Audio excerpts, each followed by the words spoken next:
Hi, I'm Pete. And I'm Sam, and we're the co-founders of Happystride.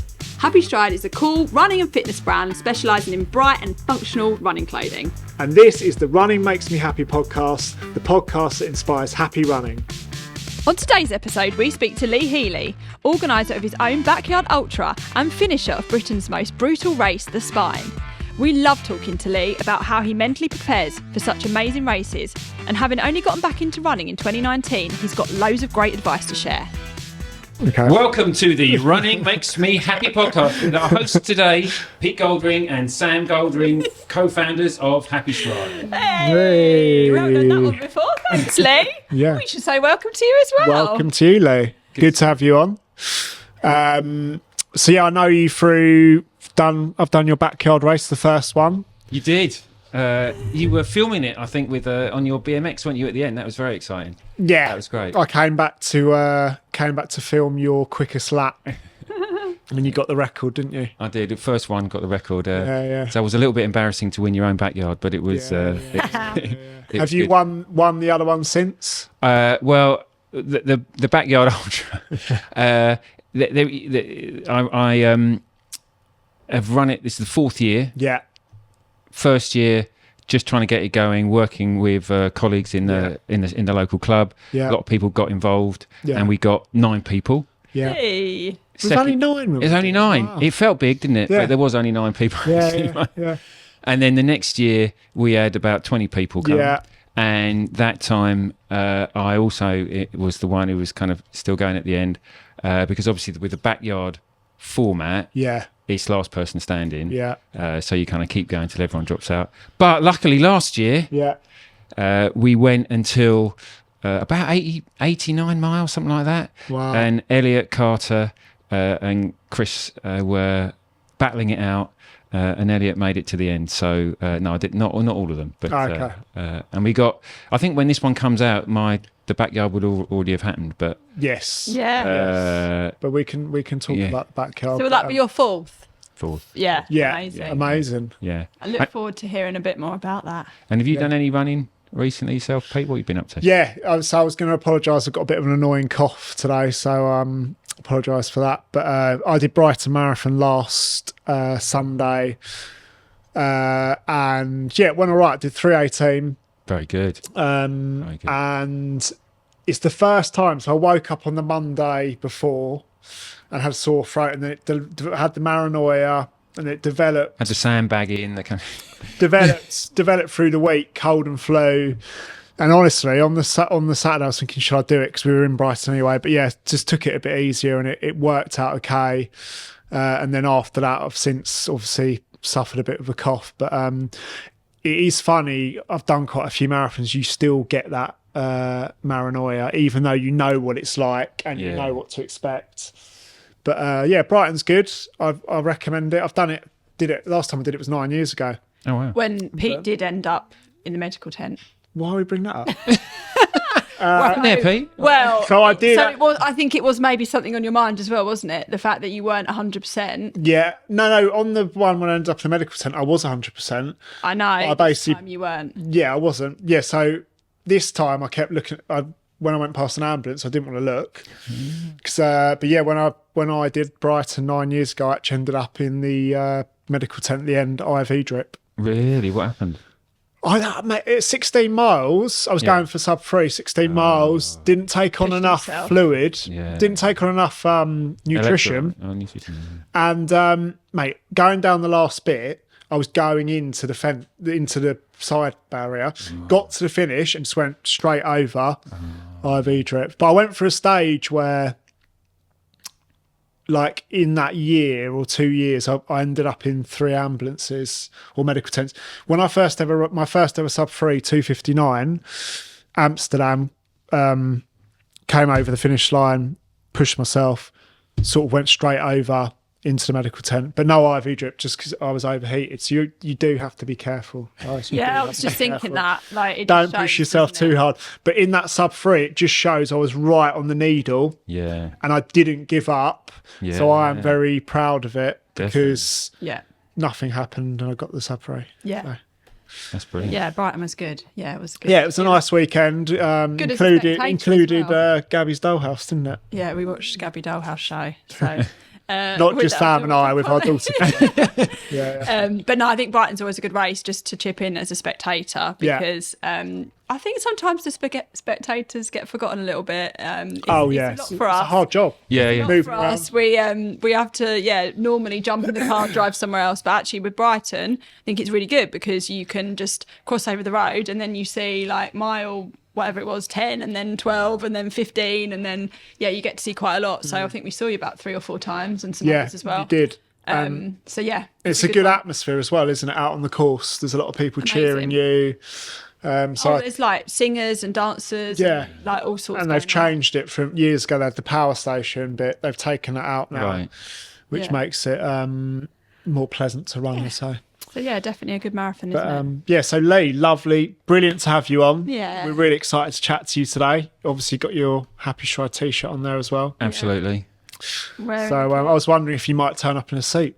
Well, it was 50, genuinely 50-50. In the car, I was like, I wonder if he'd be wearing a suit. It was 50-50, but I decided to go for the Happy Stride brand rather than suit and tie. We'll have to ask you a bit about that later because I want to know all about that. But let's go back to the beginning. Kind of, when did you get into running? Have you always been a runner as a kid, or? So there's sort of 2 sides to it, I think. When I was a kid, I've got this kind of theory that people sort of refined what they were doing as a kid when they start running when they're older. Yes.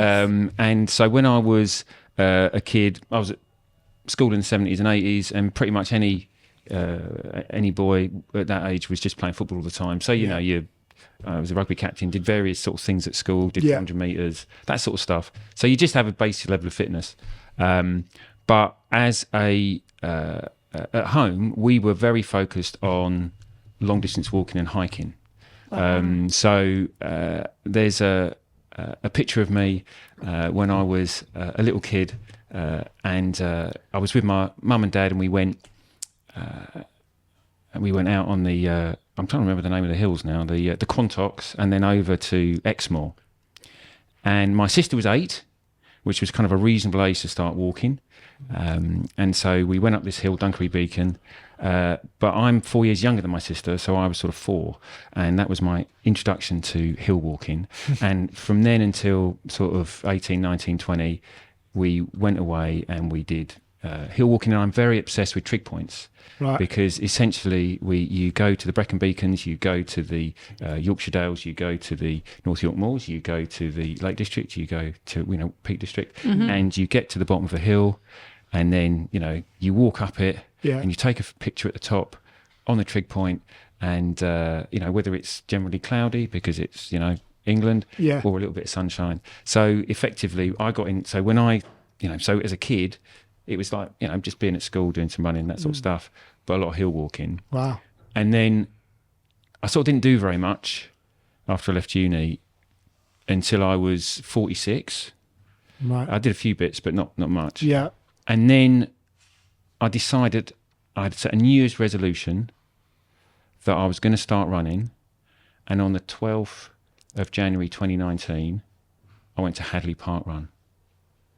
And your first park run. My first park run, because it's near where we live. Yeah. And for those of you who know Hadley Park Run, and Pete, I know that you're one of those people. You run, you're at the top of an escarpment, you're looking out over the Thames, and then you run down the hill very happily. Yeah. And it's a bit of up and down, and then you run back up the hill. Yeah. And I finished it in 33 minutes, 30 seconds. It's great. But what happens with park run, which I didn't know before, is you get a little email. Yeah. And it says, take a look. And you click on take a look. And it's got all this data. And it's got exactly what time you got. It's got what time everyone else got. It's got what your age grading is. It's got what number. It's just like, and I'm a data nerd. And it was like, oh, wow. This isn't really about the running. Yeah. This is about the data. Yeah. And so I went back the next week, 19th. Yeah. Right. And I thought, well, I just wanted to get round the first time. Got round. I'm going to hammer it this time. Right. Absolutely hammered it. I did it in 30 minutes, 30 seconds. It's a 3-minute PB. On your second go. Second go comes through. Click on the link. And it goes, PB, yes. And that was it. So that was me taken. I was into run. So I went through every week until May. Yeah. 8 PBs. Wow. I knocked off another 4 minutes down to 26 minutes.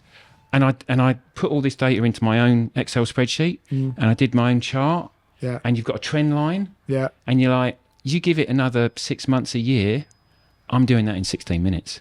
Do you know what I mean? Yeah. You sort of think, I love this. you're like, I'm going to be. I've just learned so much about you just from this one question, about you as a person, and I think that's amazing that you've like combined those two passions as well, like running and data. And what you Numbers. discover though, and Pete, you'll have discovered this, is the plateau. Yes. So unfortunately, it was another six months before I took another 10 seconds off. Yeah. But you know, Yes. so that's kind of how I got into running, was getting into parkrun. I love that. And then then basically I was like, how do you chip into the plateau? What do you do? And it turns out that there's a running club called Lee Striders that meets 3 nights a week. And I thought, well, if I go to that, I'll have 3 so instead of running once a week, I'll be running 3 times a week. I'll be chipping into that plateau, no problem at all. And I got 50 quid for my 47th birthday from my mother-in-law, Doreen. Spent it on joining the Striders. Oh, great! Yeah. That was and it was great, really good, really good.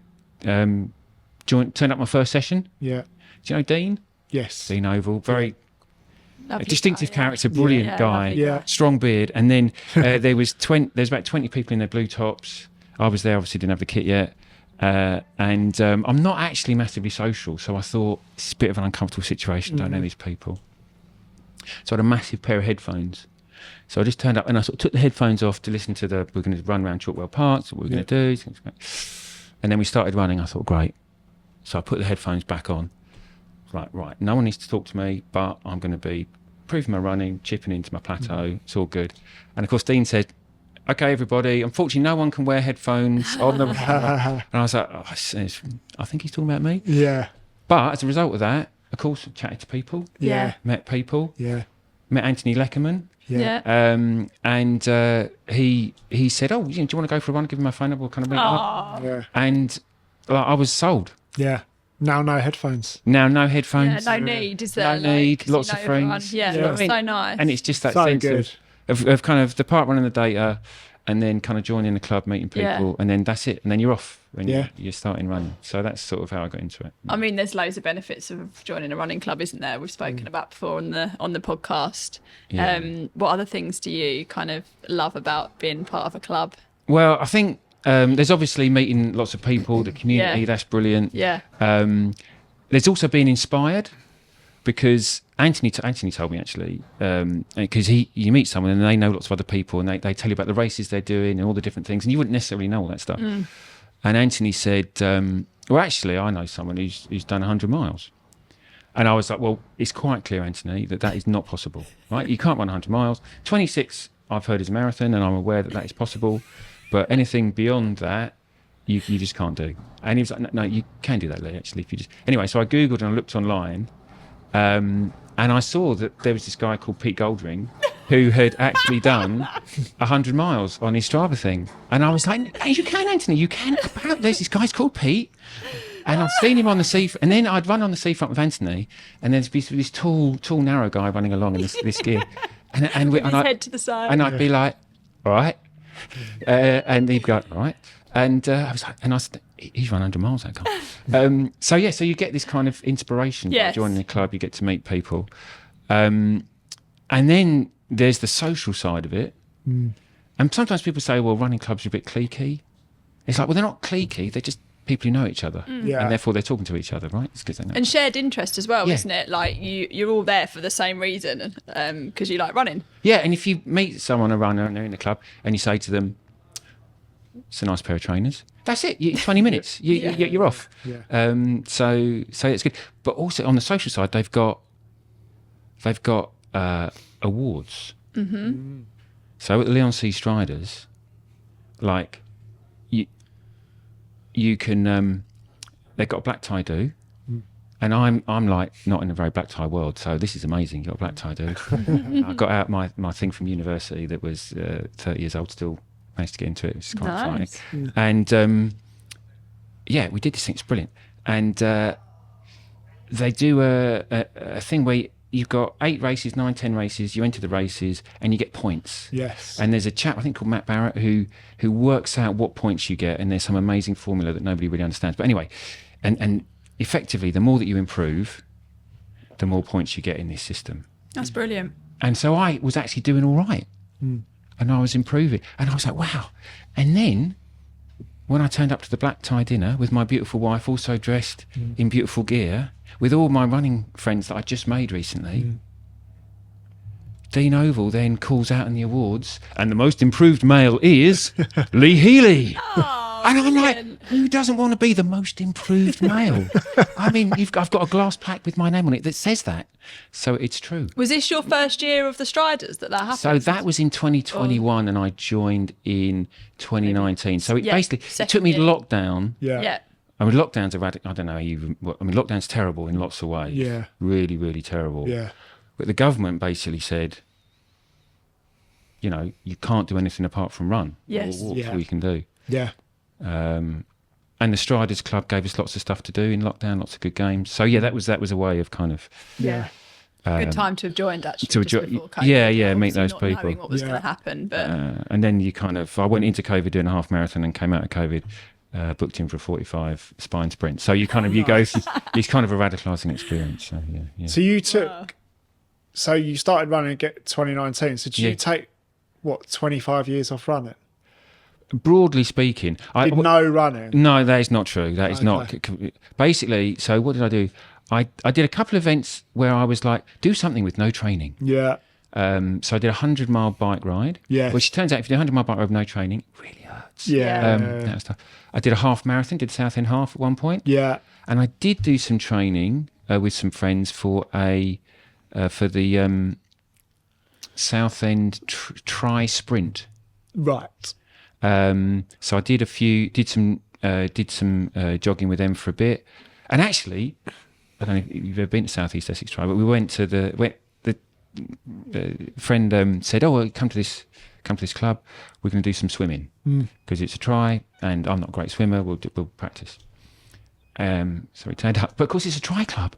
So we turned up, and there was this terribly narrow woman standing on a table, saying to the assembled crowd of people, "Well done to Mark, 18 hours at the weekend, it's brilliant." And I was like, what, who are these people? I've just come to turn up. Anyway, so we did a bit of swimming and we did the tri thing. So I did do a little bit. Yes, you did bits. But not sort of 7 proper years training. now back into your running career. Yes. Yeah. Proper running career. Nice. and you're And hosting your own backyard ultras. yes. Tell us yes. about that, because I am going to admit I don't really know too much detail about what it is. I know Pete has been involved, but I don't know. Yeah, what is a backyard? I don't know, like how. Yeah, What is a are there backyard rules ultra? around it? How long does it have to be? How does it Yeah, work? what is Let's start with that, shall we? Because not everyone will know what a backyard No. ultra is. Yeah, Is it a bit upsettingly. of an American thing? Is it? It is. It's It American. started in America, yeah. Yeah. So there's a guy called Lazarus Lake. He was called Gary Cottrell, but he's known as Lazarus Lake. And he's invented lots of mad ultra marathons. And he invented the backyard ultra. And he lives in Tennessee. He's got a load of land. So that means that he's got a backyard that has got enough space in it to run a loop, right? So that's why it's called a backyard, because it started out in his backyard. Yeah. Right. The key thing is, And how far's a loop? well, here we come. So it's how do you do 100 miles in 24 hours? That is the question of the backyard. How do you do that? Well, you take 100 miles Yeah. and you divide it by 24 and you get 4.167. So you create a loop that is 4.167 miles long, Yeah.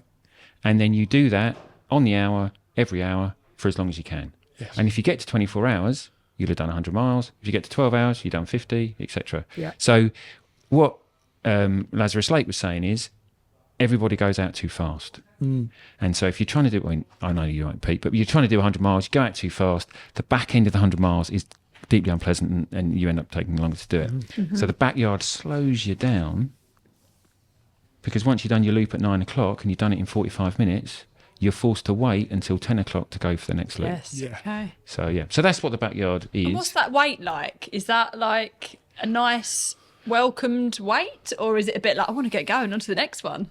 Well, it's interesting. Different people feel differently. I've talked to some people who say, I can do a 50 miler, no problem. Just get out, run 50 miles, get it done, 8 hours, 9 hours, 10 hours, whatever it is. But if you're going to force me to wait and it takes me 12 hours, actually, I've stiffened up and it doesn't really go. Yeah. But what... I prefer the just getting it done. Yeah. Like versus the waiting round. Yeah. So you can run 50 miles in like, I don't know, 8 to 9 hours. Yeah. And then but obviously with the backyard, it's 12 hours, isn't it? Yeah. Because you're doing 100-mile pace, not 50-mile pace. Yeah. So you're basically doing it too slow. I think the backyard is more of ultras are social as well because you talk to people when you're running, but it's a very social event, isn't it? Absolutely, yeah. Because you're running with them and then you're all sitting down for 10 minutes, having a bit of food, you're having a chat. It's quite a nice sort of social community event, isn't it? Well, that was what was amazing about this one, because although we hosted it at our house, lots of different people involved in organising it. Dean did the route, and Jim did the kind of the race directing, and Darren did the certificates. Everyone got involved, and in the first one, and it's grown since then, and more people have got involved. We've got a winter one now, and Alison and Ronan organised the winter one. So there's it's a social group that create it. Yeah. But then, as you say, we've got basically a bit of a garden party going on. Yes. I saw you had a DJ last year, didn't you? Well, No way. That sounds great. So Eric the Viking, is an amazing DJ, and we know him. So he said to him, "Oh, we've got this backyard ultra. Would you mind DJing?" He said, "Yeah, no, it's great." I said, "Well, maybe you come at 8:30, starts at 9." So he came at 8:30, and he's a DJ that flips records. He's not just putting something on. He's actually flipping records. But I didn't tell him how long it was going to last. I was just thinking that. Was he DJing the whole time? So at 5 o'clock, when he'd been DJing for 8 hours and flipping records for 8 hours, he said, I think I might go home now. I said, I think it's brilliant. That was wonderful, and it did really make it, because it gave it that party atmosphere. And he said that he got the sense that for the 15 minutes people were there, you kind of make it all loud and then you quieten it all down. And I said to him afterwards, how long do you normally DJ for? He said, a couple of hours. Lee. Yeah. I said, does anyone DJ for 8 hours? He said, no. No. It's So like it's- his own ultra marathon. DJ. DJ. So no, it's got a real brilliant vibe, and it also changes through the day. Yes. Because you start out and everyone's chatty and they're bright and they're bouncy, and then they're sort of sitting down, Yes. and then some people have finished and they started And there's drinking. less people as well, isn't there? And then over the evening, everyone's sort of lying down. Yeah. And then it's the night and there's 3 or 4 people, and and then people haven't slept and they're feeling wired. It's just, so the whole thing is just brilliant. So, And I guess then people come back and it's a bit like, oh, is this going to be their last one, or are they going to keep going? And then people slowly drop out and you're like, come and join us. You're done. It must be an amazing atmosphere. And it's the last one standing. So it goes until the last person gives up. So your backyard is a closed backyard, isn't it? It's unofficial. It's unofficial, so yeah. It's just my mates going for a run from my house. Yeah. It's not like you don't pay, you don't kind of look it online and book it. So, So anyone listening can't sign up? Not unless they already know me. Okay. Please message Lee to get into this. Has it ever crossed your mind to do an official one, or are you happy with the mates one? Well, I love the mates one, and I was really pleased to see that there is an official one. Matt Hawkes did the lap. Yeah, that was great. So there's one that is you can kind local, of pay to go to local. It's really good. Goes around Two Tree Island. I heard really good things about it. Yeah. So that's great. But I organised different events through the year. So I've got the 3 parks run. So we go out and we all do Hadley, Chalkwell, Southend Park. Yeah. That's about 18 miles. Yeah. We do the Pier Hill 5K. Yeah. Which is laps up and down Pier Hill. Yeah. Which I'm hoping will become the Pier Hill 10K. Yeah. And then maybe the Pier Hill half marathon. So there's just different things that we sort of do through the year, but they're all just for mates and clubs. Yeah, things. fair enough. Yeah. I think there's something also very special about that, because events are great, but once it becomes an event where people, it becomes bigger, people are paying, and Yeah. it becomes a bit different to what you've got now. So Yeah. I don't, keep it to what it is. But summer spine, that's one of your is it your biggest race achievement? Can you talk a bit about that? What is summer spine? Like, how far is it? You know, why did you do that sort of race? Why did I do that? Yeah. So the Summer Spine is a race along the Pennine Way. Right. And the Pennine Way is Britain's, I would say, premier walking trail from 1965. It's been there, and it goes from Edale, which is in Derbyshire, between Sheffield and Manchester, up along the spine of the country, the Pennines, until you get to Scotland. Wow. Right. And the thing is that it takes you 5 hours to drive to Edale to the start from here in Leigh-on-Sea near London. Yeah. And that is 100 miles less than the length of the entire race. So the race is like 264 miles. Yeah. Wow. And you do it you got 6.5 days to do it. So it's a long way, effectively. That is a long way. It's a long way. I think we can all agree with that one. Wow. And the reason I did it is because I mentioned about hiking as a kid. And when I was 11, I walked the Pennine Way with my dad in 15 days. And my sister, who'd done it before with my dad, was doing it a day ahead of us. She was 15 at the time with a mate, and they did it. So my family is my sister, my mum, my dad, as well as obviously, they are very invested in the Pennine Way. Right. And so in lockdown, I'd got a bit fit in, by then. And I thought, I'm quite fit now. I've done the Pennine Way in 15 days. I reckon I could knock some days off that. Yeah. And so I Googled it. Yeah. And I Googled, running the Pennine Way. And something came up on a Reddit thread that said, well, if you're interested in doing the Pennine Way quickly, what about the Spine Race? Yeah. So I clicked through and I'm like, I've had this idea. Someone else has already had this idea. And I just have to join it. Yeah, I bet you were just like, bingo, I've got to do this now. Yeah. Do you sleep in that? So, no, yes and no. I slept in it. Yeah. So there is, it's 268 miles, 5.5 days. You've got 6.5 days you can do it in. I didn't 5.5. Yeah. And you've got 5 checkpoints. Right. But it's a continuous race. And the people at the front who are sort of, running and jogging and going about 4 miles an hour, they don't sleep very much. Yeah. But your general mid-packer like me, the best strategy, I think, and the sleep strategy is to go through the first 110 miles. Yes. So you kind of burn through that. You stop at the first checkpoint for a couple of hours, but get through. You've done 24 hours or more, 30 hours, and you get to, as I say, the second checkpoint, and then you sleep 3 hours for the next 4 checkpoints.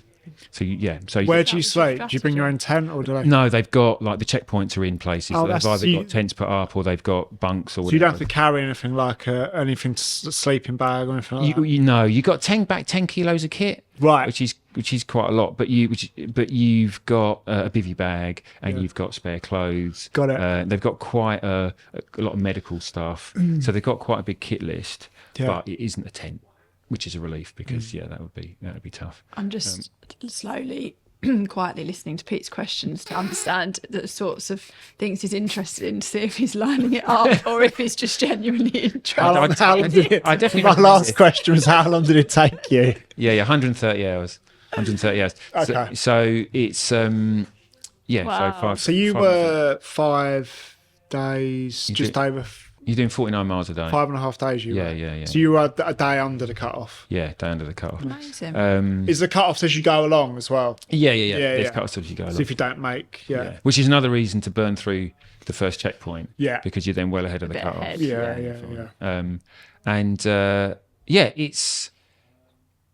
It's an amazing experience. But that issue about the sleep, you mentioned the sleep, is it gives you ultra brain. And I don't know if you've experienced that, but effectively it's a bit like being in a party at 2 a.m.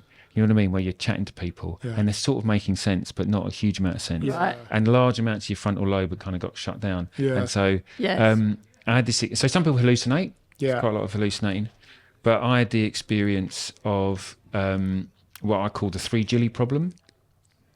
Right. Because No signal. no. So when I was 110 miles in, going down a hill, chatting to someone in a rain jacket called Jilly.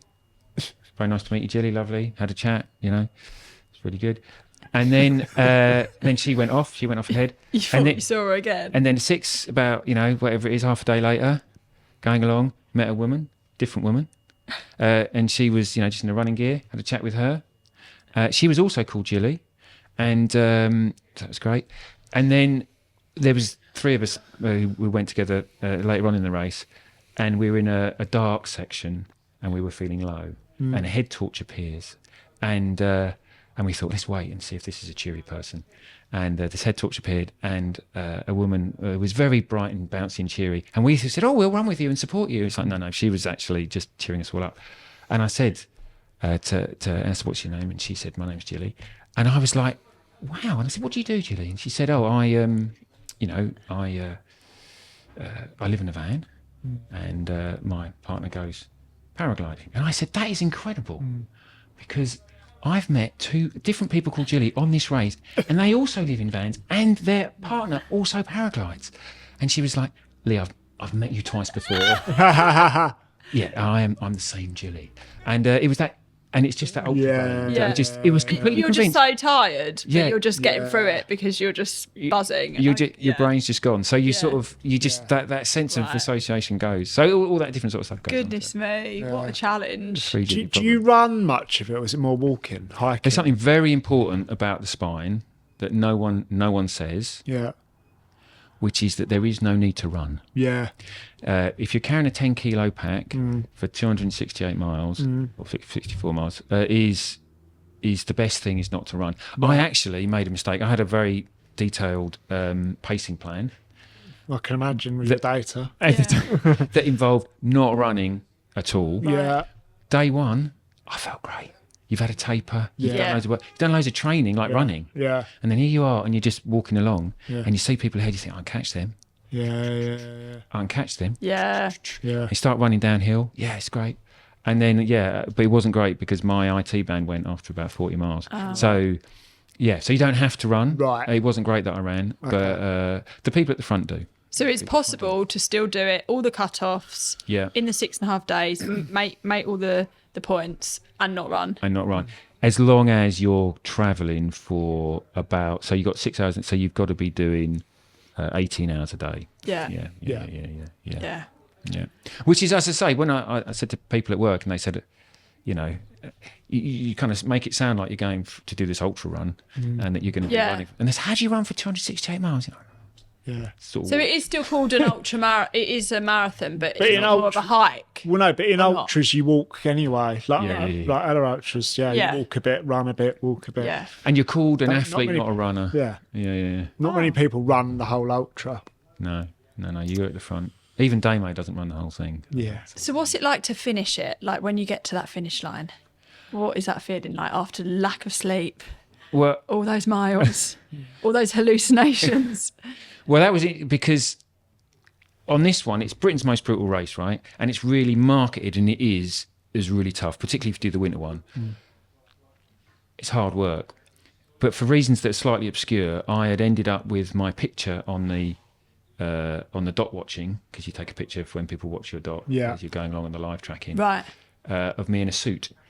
Because I turned up from work in my suit when I took the picture. So I had this idea in my mind about, and I read a book where someone had finished the Marathon des Sables in a sparkly dress, and I thought a woman had finished it. So I thought, what if I take my suit, and so you got a kit bag, and so I packed my suit in the kit bag. Kit bag goes to the last checkpoint, put it in my pack, and I walk hike the last bit. There's a final sort of half checkpoint 7 miles in, change into my suit trousers, put on my shirt, put on my tie, put my belt. What was worrying is you do 5.5 days, you put on the belt, and it goes in quite Lose a bit of weight. Absolutely. I was like a stick anyway. And then lost a the lot two of chaps I was with, one Andy was like, "What's with the suit?" Yeah. I was like, "Well, it's Britain's most brutal, but can I project casual insouciance when I kind of go across?" So I sort of took off my rucksack and hung it over one shoulder, and I took off my front pack and hung it on, and we went through. And the other chap, Matt Pilgrim, who's into marketing, said, "I know one thing, Lee, and the one thing I know is to not cross the line with someone in fancy dress, because they'll be taking pictures of you and nobody else.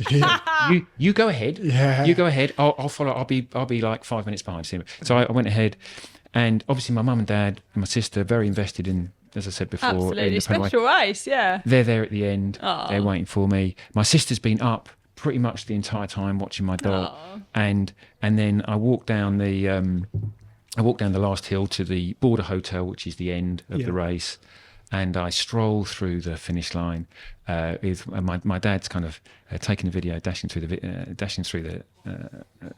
the finishing arch, and yeah, it just felt amazing. It felt amazing because just before that, I felt absolutely terrible. Yeah. But then suddenly you're at the end, and you just have this huge sense of, I don't know, release and relief. Yeah. It was incredible. Oh, amazing. Kiss the Border Hotel and off you go. It was great. Oh, I'm glad we heard the story about the suit. Yeah, because you didn't really know. Yeah, that makes sense. And then Jim was lovely because he organised a little surprise party for me Right. afterwards. My coach, Jim Dodsworth. Yes. And he came to pick me up from my house, and he said, "Oh, we'll just go for a drink, have a chat about how the spine went, and all that sort of stuff." And he was wearing a shirt with a tie on, and I said, and he never wears it. And I said, "Oh, what?" He said, "Oh, I've just had a meeting, had a business meeting." I was like, "Okay." And then I turned up at the pub. And then there was like 15, 20 people there, and half of them were wearing shirts and So ties. good. It It's was, not I your was thing. like, blown away. It Oh, was that's great. really nice. How do you train for the summer spine? Well, obviously spreadsheets are very important. Yeah. So there's I call it fit and grit. Right. So you need to be quite fit, Yeah. but you also need to have a lot of grit because in ultra running or ultra hiking, whichever one you're doing, your mind is going to tell you at some point that this is quite a bad idea and you ought to stop. So you do your 50 miles a week, you run up and down Hadley Hills, you try and get into some elevation. When you actually get to the race, you discover that wasn't really a hill, it was just 200 foot up and down. But anyway, you do the best you can. So you kind of get a base level of fitness. Yeah. But then you've got nutrition. So you have to be able to eat constantly for 18 hours a day. You get to mind training. So I kind of picked up a couple of mantras like accept, adapt, overcome, which sounds a bit, which is an army thing. And basically stuff goes wrong, you accept it, Yeah. you adapt, you overcome. So there's these other sort of bits of training. And then the particularly important one is what I call fear training, because ultras, particularly very long ultras, are quite scary and you have to go through the night. So I did a recce day. It was like 50 miles, the last 50 miles of the Pennine Way. Drove up to the last checkpoint, Bellingham, did 5 miles out, 5 miles back, that's 10 miles. And then you got 40 miles to get to Kirkyeasholm. You're on your own and you have to go to Burness, and then the last 25 miles is over the Cheviots. And the Cheviots are a set of hills that are completely remote. There's no roads. When you get there, you can't see a street light or anything, or a house light. There's nothing there. To your right, half of the Cheviots are a live army firing range. And it's where Raoul Moat hid out when he was being caught. So it's very, very remote. So as I got up onto the Cheviots, I had 25 miles to go. I'd done 25 miles, 25 miles to go. There was a guy there actually camped up randomly. I think, anyway, I had a quick chat with him. And then What was he up to? I think it was mainly, he said, it's very busy. My life's very busy at the moment. I've got a 5-year-old daughter and it's just good to spend some time alone. I thought, anyway, Wow. fair enough. Escape to the extreme. Exactly. Anyway, so I kept going, and then it gets dark, and then you can see the sign that says live army firing range. You can see the black hills in the distance. There's no lights anywhere. The slightly blacker kind of sky around you. And my mind sort of went, is this sensible? And then you think, no, doesn't matter. You've got to get to Kirkgate at home. That's the only way you're getting out. And then, powered on 25 miles across, and you're on your own in the dark. Went up the Chevy at 2 a.m, and then you get down as it gets light into Scotland. The gorse bushes are bright orange in the rising light. And I arrived at the border hotel. It's freezing cold. It's 5 a.m. It's daylight, and I just burst into tears because I've done it. I've gone over the Cheviots on my own in the dark. If I can do that. And that's your recce, that's your practice before. My practice that's before. amazing. That's my recce. What a good idea. And then it's like that nothing in the race Yeah. is going to be as scary Yes. as going over the Cheviots on your own in the On your dark at own. night. Yeah. And then you're fine. Then you feel great. So I think that. So there's lots of training. So you've got to recce the course a bit. Recce the course. Does everyone do that, or is that something that you've kind of done because you want to be really ready? I don't know. I think a lot of people recce the course because I've met people recceing the course. Yeah. I don't know about night running. Don't know. I guess people. You do. didn't recce the whole course, though. No, well, I'd done the first 100. So basically, I know you did it when you were 11. I did the spine sprint 1 year. Oh, 21. Right. Yeah. I did the spine challenger, which was 110 miles, 22. Oh. I took a year off because I thought that's enough of that. Yeah. Then I got a place in London Marathon, Yeah. and then 25, I did the full lot, and then I recce'd, did 2 recce's, the back end of it, and so there's a bit in the middle I hadn't done, but I'd done almost all of So it. you've done, those races must have helped as well. Yeah. Just Okay. that confidence. A lot of planning. Thanks for telling us about that, because I obviously can appreciate it's a mental challenge, but like to know all of the strategy planning and the recce's and everything that's gone into it a lot is goes incredible. into these races. Yeah. And the mindset, as you say, like the fear training, It's- love that. This summer spine's a different extreme, but even like on Sunday when everyone stands on the line of London Marathon, I think sometimes like people are watching it, and unless you do it, they don't realise like 4 months of training in the dark and cold and the rain in January and February and all of that. And the marathon's really just like they say it's the victory lap. It's the last bit, isn't it? No one sees all that training on your own and all that stuff, do they? And I wanted You can't just turn up and do these races, can you? Absolutely not. And I just wanted to, in terms of being in the club and the people that inspire you, someone like Lucy Locke, who is doing the marathon for the first time, what an inspiring person, because you've gone from not having run and then in a period of months to then doing a marathon, doing 26 miles, and it's that training, it's that transformation that is It's crazy, inspiring, isn't isn't it? Yeah. I was saying the other day actually that I think people who do a spring marathon as their first ever marathon in the UK, like going through January and February is horrible. Dark, cold, rain, all of that stuff. Like it'd be a lot easier to do an autumn one where you can train in the summer. Yeah. 'Cause it's pretty grim, isn't it? Yeah, If you haven't done that. Yeah, and you've got to really have a motivation. You've got to really feel that reason, haven't you, to do it. Yeah. But no, it's hard work. It's hard work. Then you get to enjoy the summer, though, is how I'd like to look at it. Yeah, that's You can, a good way. run and train in the winter, have a good marathon, do a marathon, and then enjoy the summer. Or do you sign went to up another something race? else, which is what you would do. It's always important, I think. I've always had another race when I've done a race, because well, they say you get it's true. You train for something, then you do it, and then it's like, oh, that's it. So you need something. Blues. We talk about Post-race it, don't we? blues, So you've got to have something else, unless you're never going to run again. Well, my advice, the reason is to have the next, is to book the next race before the other one. I think you're right, Otherwise, you just get that period of what am I doing? Yeah. So summer spine we've spoken about, but winter spine, have you done that? Would you do that? Is that on your? Yeah, officially, absolutely not. Because, okay, good answer. because it's like the summer one, but really cold and dark. Yeah. It just, and I think that, as I was saying before, that you're kind of, well, for me anyway, sort of reliving some of that childhood stuff. Yeah. And because I did it in the summer, I'm more motivated about the summer. Yes. So Fair enough. So I'm currently stating no. Yeah. That's my current position. Sounds good.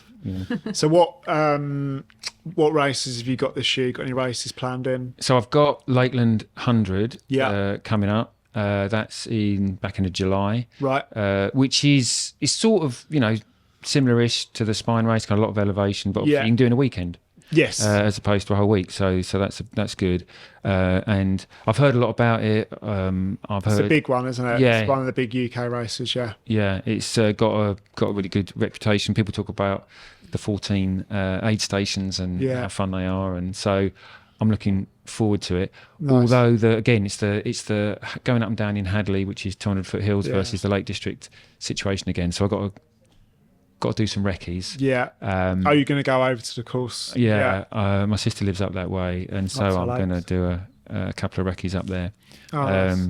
But no, it's easy to say. It's the next thing to do. Yeah. So is that your big race this year? It's my big race. Yeah. And apparently they start at the start of the event, at the race briefing, everyone has to turn to the other person. And so you pair up, you turn to the other person, you say, which one of us is going to DNF? Because 50% of people DNF. Oh, wow. And it's really hard to get into. Yeah. So I'm a bit concerned because it's really hard to get into, and then half the people DNF. Yeah. So yeah, I we'll see if I manage to finish it or not. But Did you just get in for the ballot, like a ballot? Yeah, so you enter, you say the races you've done, and Yes. then there's a ballot. And actually, I was running up and down Batumi seafront, which is in Georgia on the Black Sea coast, in 30-degree heat, listening to a podcast where Damien Hall was talking about doing the Lakeland 100 and finishing it in whatever it was, 19 and a half hours, which is half what anyone else would finish it in. Wow. And I thought, that's interesting, that's good. And then I got to work, and a chap at work said, you entering the Lakeland 100? And I was That's like, weird. and I was like, That's the I was like, start. well, I've heard about it, but I don't know, it's quite hard, it's quite long. He said, it's only a ballot, no one ever gets in. He said, I've entered it for years, never got in. I was like, that's fine, I'll send it again. So, of course, I entered it, and I was like, you were into the Lakeland? Oh, okay. So, yeah. Brilliant. Something like that though, when you get in, like you've just got to do it. You got to do It's it. like, it's gotta just do a sign, isn't it? Yeah. Oh, I love that. So what are your 3 tips for people wanting to get into running? Well, so, I mean, my sort of thing is you've got to set you don't have to, but I would recommend setting a goal that is at the edge of possibility, like a goal that sort of scares you, that makes you think this is going to be really hard. So, like when I've finished the 110 mile bit of the Spine, I basically got not bored, but just kind of got drained of doing ultra racing. So I was like, right, I'm going to set myself a goal about 400 meters. How quick can I get in 400 meters? So it doesn't matter what the goal is. Yeah. It's just having a goal. Then I would say have an obsessive plan. Yeah. And so effectively, since I started running for 7 years, I've known what running I'm going to do every single day, because I've always got a plan for a race that's coming up. And if you can get a coach, that's brilliant. I know not everyone can kind of afford a coach, whatever, but if you can, coaches are excellent. And obviously I'm coached by Jim. Yeah. Are you always on with Jim? I was on. Like, as in, it's not just races, so it's 365 days a year. Yeah. But because I've always got a race that I'm training for, and we're always building up to that. Yeah. So I'd say, but you know, if you're doing ultra running, by Relentless Forward Progress, there's lots of ultra running plans in Relentless Forward Progress. And then third thing I'd say is join Leon Sea Striders Club. I mean, I recognise it will be a long trip for some people. If you're local. Well, if they're in Manchester, it's a long way for a 7:30 run. But Any running club. Join a running club. Yeah. Join a running club. Yeah. And I remember when one of the chaps I was running the Spine with was Andy, who I met, Andy Kirk on the route, and I spent quite a lot of time trying to persuade him to join a running club. Yeah. Because there's some people who aren't into it, so I recognise that. But join a running club. They're the 3 things I'd do. Yeah. Good tips. Yeah. And do you like with your running club, do you go out early? Do you run at 5 a.m? Oh, right. Do you run in the evenings? How Yeah. do you make it fit in with kind of like everything else going on in your life? Yeah, so we've got the 3 that happen, the 3 sessions. The Wednesday track session, it's intense. Everyone goes to tracks. I'm going to take it easy today, and then absolutely sinks himself. And then you've got the Friday morning session, which I can't make too much because I'll be at work. And then you've got the Monday evening, which is a bit more social. Yeah. But there's a subset of, for me, there's a subset that's set up in lockdown where Darren Locke and Simon Taylor set up the 5 a.m. running club. Nice. Which was effectively people who had to commute into London Yeah. and so went running early. And it's basically just going for a run on a Tuesday morning at 5, not at 5 o'clock, but 5:40, before 6 o'clock. It's got to be in the 5s, isn't it? It's got to be in the 5s. So if you go out at 5:59, is that... That's fine. Yeah. But if you're found running in Lee Yeah. or anywhere with your 5 MRC running top and you didn't start before 6 in the morning, you are in trouble. Yeah, well, that's fair enough. Isn't it? I was short once and I Oh, just put a really? top on, bumped into Manu, I was in trouble. Yeah. What are you doing? I've never done it since. So and Absolutely. that is brilliant. That's Tuesdays, isn't it? Waitrose, 5:40 a.m. Tuesday. It's I do love that. So I know you And have do you to run- always have to wear the red T-shirt? have to wear the red Yeah. T-shirt. Didn't know as a kid, As a actually. kid, Yeah. yeah. But you can always then, never any other time. Yes, yeah. Yeah. Have you guys actually read the 5 a.m. club book? No, is there a 5 a.m.? I didn't know Yeah. there was a Oh yeah, we love it, don't we? Robin Sharma, isn't Yeah, it? Yeah, it's a Pete really good and I book. both read it, Yeah. and I read it a few years ago. I highly recommend it. And the main concept is that there's different things that you can do. It's obviously not all about running, but it's about like an element of meditation, an element of movement, Yeah. all that sort of thing. But the main concept is that you're up before the rest of the world has woken up. Yeah, Yeah, Or the yeah. getting country ahead has of the woken up, day. and you're getting ahead of the day. So then you feel like you're already winning because you've done these things before everyone else woken up. It's a very good Yes. book, actually. So Yeah. that's when I heard the 5 a.m. Run Club, it's the place I went to. But yeah, No, that's brilliant. You That- definitely feel like you're winning at like Yeah. 10 in the morning, and at sort of 2 in the afternoon, you're sort of questioning. No, yeah. You get used to it. no, Yeah. you get used to it. No, it's very good.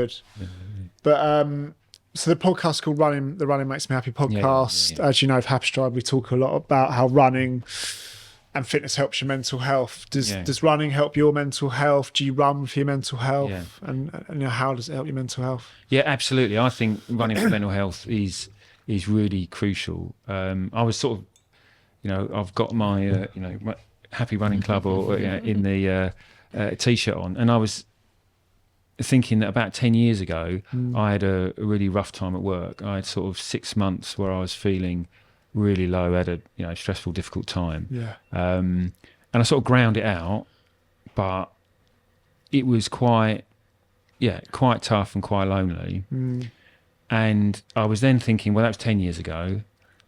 I've been running for 7 years, and actually since then I have been, I think, a brighter, chirpier person, and that when stuff does happen, I feel more resilient. And I was trying to think about, well, why is that? What is it that running gives? And there's obviously like a running high, right? When you're running and chat to people. Yeah, we like that, the runner's high, don't we? Yeah. Do you know what I mean? So you got that, but there's also a real community. Yeah. And community, I think, is really important. I've known, you can't run along the seafront on a Sunday morning and not bump into a bunch of people you know. Yeah. So there's that community. I think there's also, for me, there was something about mortality, because I started running at 46. There's a bit of a midlife crisis kind of thing. Yeah. And now, like every year, my hair gets grayer and my face gets baggier. But actually, I can run faster 5K now than I ever could. Yeah. And so, being able to kind of either go, run longer or do these difficult things is a way of, I think, fighting mortality. So I think that's important. And then I talked about purpose. Purpose is really important. Yeah. Permanent purpose. I've got a quote. I'm going to bring my quote out. We love a quote. Got a quote and bringing it out. Get I the was quote listening out. to a book by Viktor Frankl, and he's like a psychologist, or was a psychologist, and he went through Auschwitz, right? So he had a really, really tough time, and he had this quote from Nietzsche, which is, which I'm now going to try and remember. He who has a why to live for can bear with almost any how. And the basic thing that he said about that was, if you've got a why to live for, if you've got a purpose, then you can get through anything. Anything. Yeah, Yeah. that's You know, very true. he was talking about his experience in the camps and how terrible that was, and that people needed a purpose to get through, and he really focused on giving people purpose. And so I think, running in life, got many purposes. Family, work. But running adds another purpose, and it sort of, as an identity, gives you another thing to lean on. So if other things are going a bit tricky, like say you've got issue at work or something, you can then lean on the running and think, well, it's not just my identity at work that matters. It's not just my identity as a dad or as a husband that matters. I'm also a runner, and so there's just a whole load of stuff, I think, that kind of really supports runners, Yeah, and so true, yeah. just keeps. Even if you, well, there's a slight risk that the solution becomes the problem, and you kind of go so deep into running that sort of it becomes its own obsession. And I know that that's never happened to anyone that you know, Sam. Never. Obsession? I don't know anyone that's running obsessed. No, So yeah, you got to kind of manage yeah, it. it's But you can, I think that was the, when you said around like work and all the different like use there is, you can dial them up and dial them down, can't you, when you need them. And actually running can take a bit of a backseat at points when other things are going on, and then you can dial it up again when you need it. And that's the good thing about it. Yeah. No, it's not nice dialing it down. I was going to say, well, that's exactly right. Apart from never dialing it down, that's It definitely. You I would say running makes you a better person. It empowers you with everything in your life, your work, your family, your friends, your relationships. It definitely does, and I notice it when I don't run. And I think also, you finish the spine. When you finish the spine, or parkrun, or London Marathon, or whatever, Couch to 5K. couch to 5K, and then you do that, and you think I've done that, like. Didn't believe I could do it, but I've done it, whatever. Then you get some sort of challenge at work. I feel like you sort of feel like Superman. Yes. You sort of feel like you can do anything. Yeah. And it definitely gives you that empowerment, I think. And it's not even running. I said it before. It's movement. Go for a walk. Yes. Get on your bike. Hike. You don't have to run. So. No, I think that's so true. That sense of movement is really important. And I remember thinking at some point, exactly. I'll finish the spine. This is probably okay. Yeah. I think that's so true. Yeah. Oh, I love it. So. We don't talk about Happy Stride loads on this podcast, but we do like to mention it at least. And we ask everyone what is their favourite Happy Stride design. Have you got a favourite? I've got a favourite Happy Stride design, and I've got a theory about Happy Stride, which I'm going to share with you as you are the co-founders, which is what I call the Happy Stride continuum. Yeah. Right, and you start off with Happy Stride Basic. I won't say, but Basic.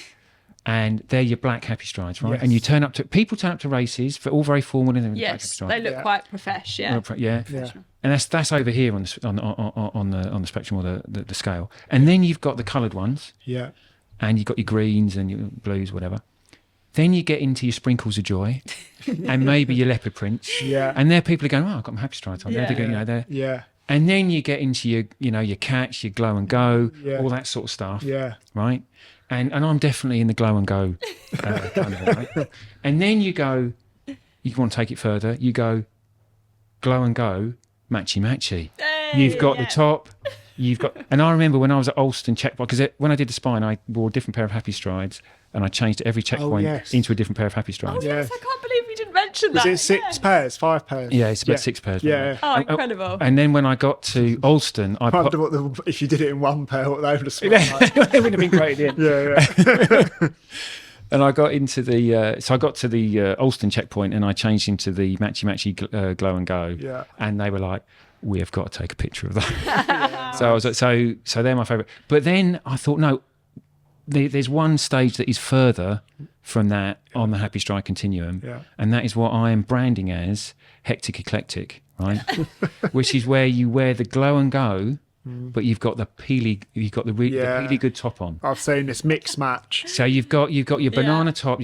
And when you turn up to a track session at Leon C Striders, you do get comments. Yeah, people are talking about you. I don't know if it's in a good way, but they're definitely. There's a talking about guy you. called Andrew Featherstone who loves doing this. I He thought wears of a him. different t-shirt, different shorts, different socks.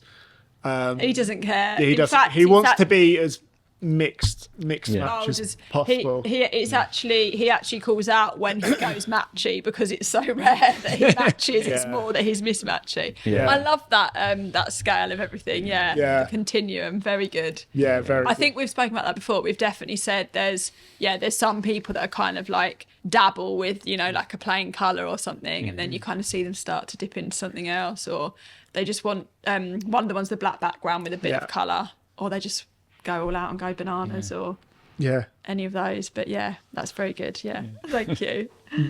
What about if you could come up with a design? Well, if I could come up with this, Yeah. so Any ideas on designs? So I think Always looking for new ideas. trail running. I think trail running is underserved by the Happy Stride brand at the moment. A lot of trail runners love Happy Strides, but there's no pictures of mountains as yet on Happy Strides. We actually do have a I mountain. think If you got- got mountains. I know. Have you missed that? I've missed the You've mountains. actually launched them this year. They're a big seller. They're actually sold out now on the shop. Oh, I need them. they? I need Yeah, so them. we've got new ones coming soon. Yeah, they're a mountain I've pair. invented them. Yeah, yeah. Yet again, I've invented something that someone's No. already invented. Do you know what? When we were designing them, we just thought We knew they'd be these good are for gonna be- ultras, These trail are going to running. be cracking. Yeah, so we launched And I've forgotten. Trailblazers. Trailblazers. They're called Trailblazers. I was going to call them Mountains of Joy. Yeah. Instead of Sprinkles of Joy. Well, but yeah. but They're actually Trailblazers. really good. So they're Okay, well, I'll They're get a pair hiking. of them. We yes. actually designed them. So there's a we, restock coming in a couple of weeks. But yeah, we we designed with hikers in mind, didn't we? Like hikers, ultra, Yeah. trail running, and they're really popular. Okay, well, I've got two other ideas that you may already have had. Okay.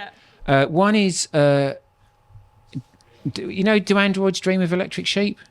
Have you heard of that book? There's a book called Do Androids Dream of Electric Sheep? So I had this sort of vision of electric sheep where you just had a pair of Happy Strides of all different colours of sheep, sort of bright, like that. Yeah. So, I don't think I've so got a sheep before.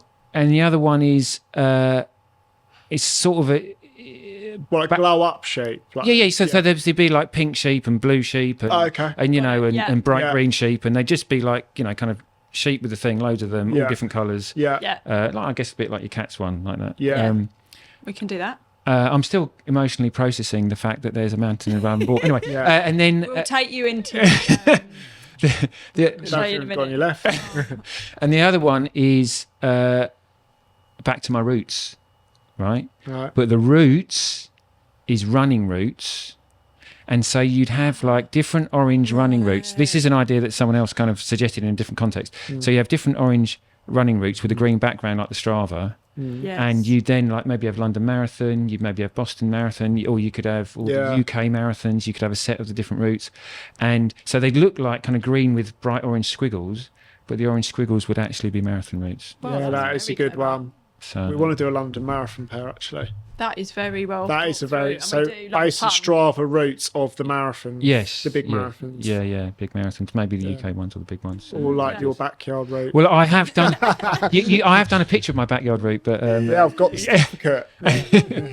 Yeah, I love that. Great. Well, yeah, we always like getting a few ideas, don't we? 'Cause, Yeah, we so do nice. collect the ideas throughout the year, so then when we come to I'll kind add of them to the list. creating new ones, we don't have to start from scratch.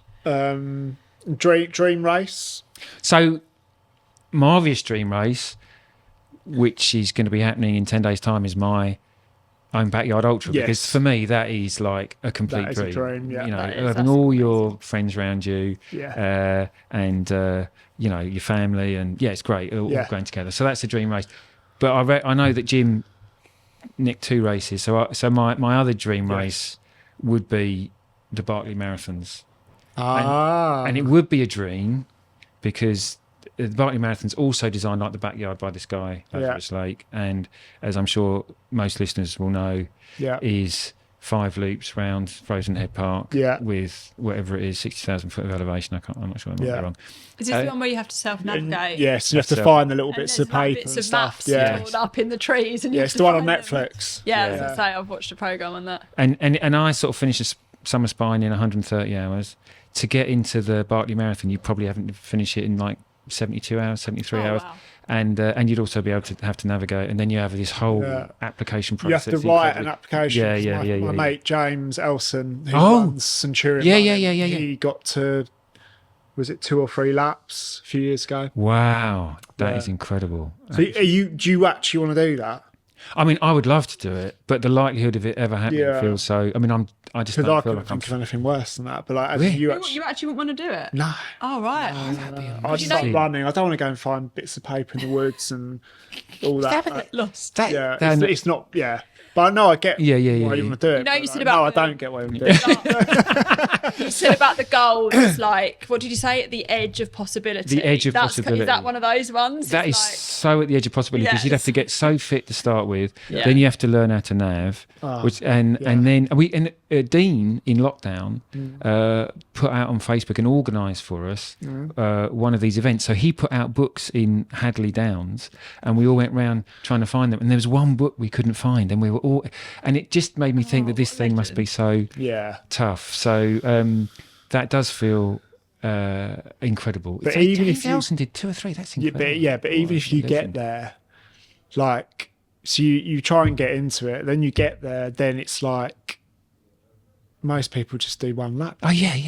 So you go all that way, all that money, everything. It's like one lap. I mean, I suppose it's a Just shows how hard it is. a dream, isn't it? Yeah. It's a dream race. Oh, well, I think that's everything, isn't it? Yeah. Do you know what? I feel so inspired by that conversation. Like, it's really made me want to set my goal on the edge of possibility and go away and think about could do what an my ultra. next. I mean, I definitely would be up for it one day. I just need to train a bit more. But I think these conversations, though, definitely are inspiring. And it isn't about trying to do a 268 mile or whatever it is, hike, race, run. It's just about doing a park run and doing a 10K and all of that.